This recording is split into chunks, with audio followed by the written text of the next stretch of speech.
So hey guys, আগে এই ভিডিওটি দেখো, তারপরে এই ভিডিওটির ফানি ফানি কমেন্টগুলো পড়বো।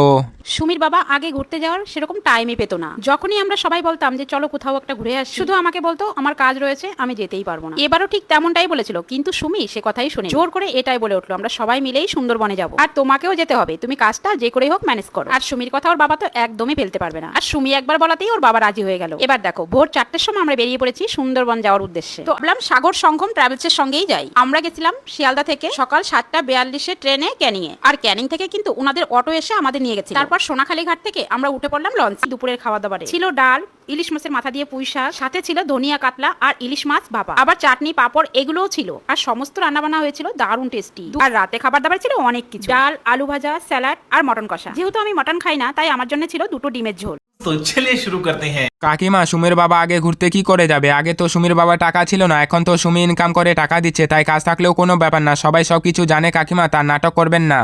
বলেন কি? আগে তো টাকা ছিল না তাই যেত না, এখন ছেনালিগিরি করে টাকা হচ্ছে তাই যাচ্ছে সবাই।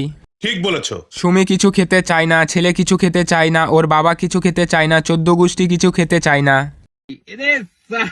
একটা ভিডিওতে 100 বার সুমি সুমি বলছে কাকিমা নিজেকে কি জোকার না বানালে হয় না সোশ্যাল মিডিয়াতে, এই জন্য লোকে এত গালাগালি দেয়, বারবার একই কথা বলেন যে।